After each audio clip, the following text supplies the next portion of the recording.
The day it happened, nothing felt unusual at first. I was sitting outside on the porch with my pregnant wife, enjoying a quiet afternoon. She was in her 8th month. Tired, sensitive, but glowing with that calm happiness only expecting mothers have. The sky was clear, the neighborhood silent, everything peaceful. Then a white SUV rolled to a stop at the end of our driveway. 2 men stepped out, both wearing uniforms that looked almost like police gear, but not quite. Their posture, their eyes, the way they scanned the area, something about them didn't sit right. It was as if they were pretending to be something they weren't. Before I could ask anything, they marched straight toward us. HOA inspection, the taller one barked. No greeting, no explanation, no authorization, and definitely no respect. My eyebrows tightened. The HOA had not announced any inspection. I stood up slowly and said, "Let me see your identification. Who sent you?" But they ignored me completely. The second man suddenly locked his eyes on my wife, standing there with her hand on her belly. He walked right up to her, grabbed her arm, and twisted it behind her back like she was some kind of criminal. My wife screamed in pain. A sound I will never forget. "Stop," I shouted, my chest burning with fury. "She's pregnant. What the hell are you doing?" He didn't listen, didn't pause, didn't care. Instead, he growled, "She's violating HOA regulations. We're taking her in." My world snapped. In that moment, I saw red. Not anger, something deeper. A primal instinct. My wife's face twisted in pain, her breathing fast, her free hand gripping her stomach. I knew that if I didn't act right then, something terrible would happen. And the one thing I promised myself the day I married her was simple. No one harms my family. Ever. My heart was pounding, but my mind was cold. Focused. Controlled. I took one slow step back, lifted my shirt just enough, and gripped the familiar weight of my Glock 19.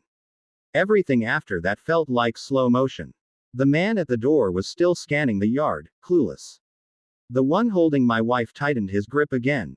She cried out, almost dropping to her knees. "Let her go," I warned, my voice steady but shaking with rage. "This is your last warning." He smirked. That one stupid smirk sealed his fate. "You're not gonna do." His sentence never finished. I fired. Not wild shots. Not panic shooting. Precise. Controlled. Defensive. Just enough to stop them before they hurt her more. The first man stumbled backward, crashing into the wall and collapsing. The second's grip instantly released as he dropped to the ground, disarmed and disabled. My wife fell into my arms, shaking, tears pouring down her face. Pain, fear, and relief all mixed together. "It's okay," I whispered, holding her close. "I've got you. You're safe now." But the real danger wasn't over. I called the real police myself.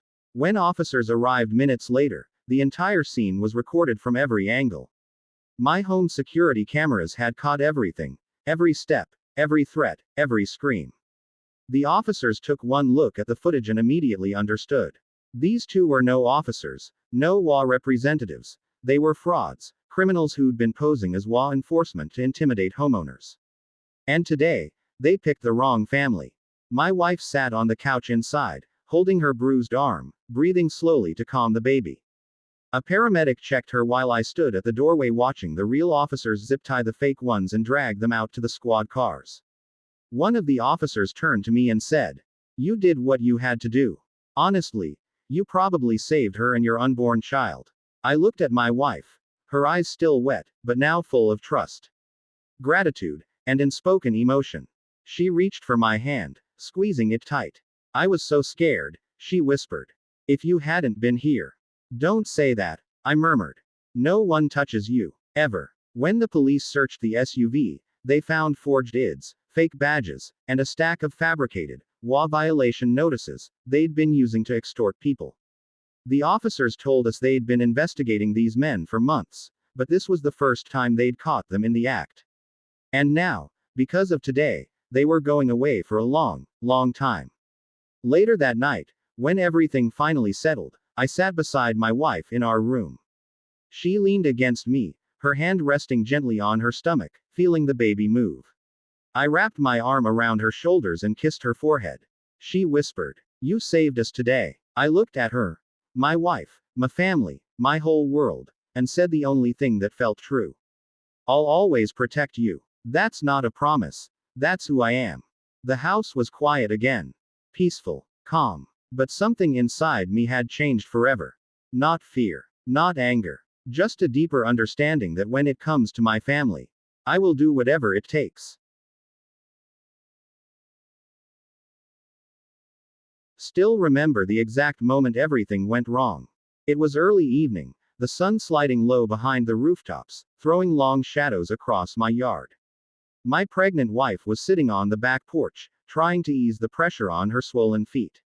She was tired but smiling, the kind of smile that could calm my entire world. Then the gates slammed open.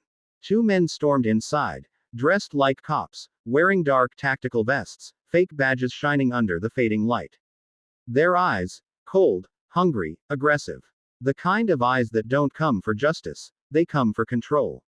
My wife froze. I felt my pulse spike. One of the men yelled, "Law enforcement! Step aside! Now! Law! At this hour!" And forcing their way into my backyard. Something was wrong. Badly wrong. I stepped forward and demanded, "Identify yourselves. Show me your authorization. Who sent you?" The taller one ignored me. The shorter one, the one with the twitch in his jaw, marched directly toward my wife. She stood up slowly, her hand instinctively moving to her belly. "Don't touch her," I warned. But that's exactly what he did. He grabbed her arm. Hard. So hard that she screamed instantly. That scream tore through me like a blade. She stumbled forward, clutching her belly with her free hand as he wrenched her other arm behind her back, twisting it, crushing it, treating her like a criminal. "She's resisting," he shouted, as if he needed an excuse. My wife cried, "Please, I'm pregnant. Let go." But the man only tightened his hold. The other one blocked my path, placing a hand on his fake holster. "You move, you get dropped," he threatened. Those words. They flipped a switch inside me. I had seen threats before. I had dealt with aggression before. But never, never, against my pregnant wife. In that moment, something ancient rose in my chest. A protective instinct that overpowered fear, hesitation, everything. My world narrowed to one focus. Save her. I took one step back, slow and deliberate. My hand slid behind my waistband. My fingers curled around the grip of my Glock 19, solid, familiar, reassuring. The man crushing her arm laughed under his breath. "You people think rules don't apply to you." Well, he didn't finish. Because as soon as his eyes shifted off me, even for a second, I moved.